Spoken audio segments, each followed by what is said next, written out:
Hi everyone, welcome to this educational resource about equality and diversity. This educational resource has been developed at the University of Glasgow at the School of Life Sciences. It has been supported by Athena's Fund and funded by the Wellcome Trust. So hi, my name is Declan and I'm going to take you through the 4 types of discrimination as described by the Scottish Government. So those 4 types of discrimination are direct discrimination, indirect discrimination, harassment, and victimisation. So we're going to go through all 4 of these in a lot more detail. So first up is direct discrimination. So this occurs where someone is treated less favourably than others because of a protected characteristic they possess, a protected characteristic of someone they are associated with, or a protected characteristic they are perceived to have. So in a career setting, this can be not employing someone, dismissing them, withholding promotion or training, offering poorer terms and conditions, or even denying benefits because protected characteristic they have, are thought to have, or a protected characteristic of someone they are associated.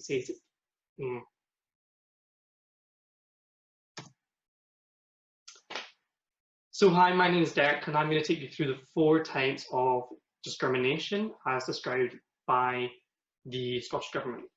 So first up is direct discrimination, second is indirect discrimination, third is harassment, and the last is victimisation. So we're going to go through all 4 of these in a lot more depth. So first up is direct discrimination. So this occurs where someone is treated less favourably than others because of a protected characteristic they possess, a protected characteristic of someone they are associated with, or a protected characteristic they are thought to have. So a few examples in a career setting would be to not employ someone, dismiss them, withhold promotion or training, offer poorer terms and conditions, or even deny benefits because of a protected characteristic that they have, or are thought to have, or a protected characteristic of someone they are associated with. Next up is indirect discrimination. So this is a little more abstract and usually less obvious than direct discrimination, and is normally unintended. So in law, this is where provision, criterion, or practice involves 1. The provision, criterion, or practice being applied to a group of employees / applicants indiscriminately. 2. It puts a group of people who share a protected characteristic at a particular disadvantage. And lastly, the employer is unable to justify it.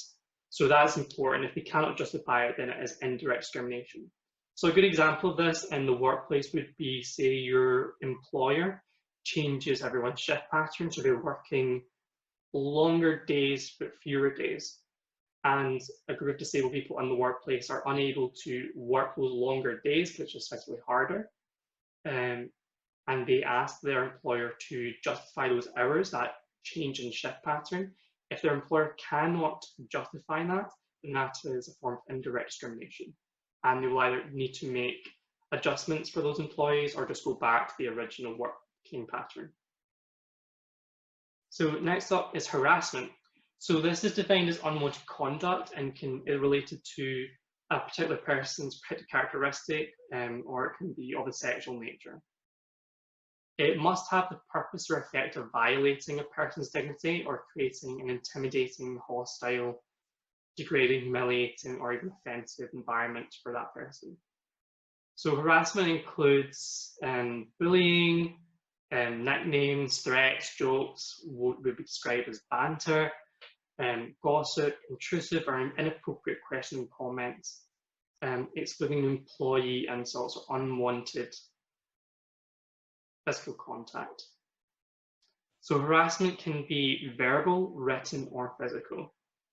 And harassment is defined by the victim's perception of this unwanted behaviour rather than that of the harasser.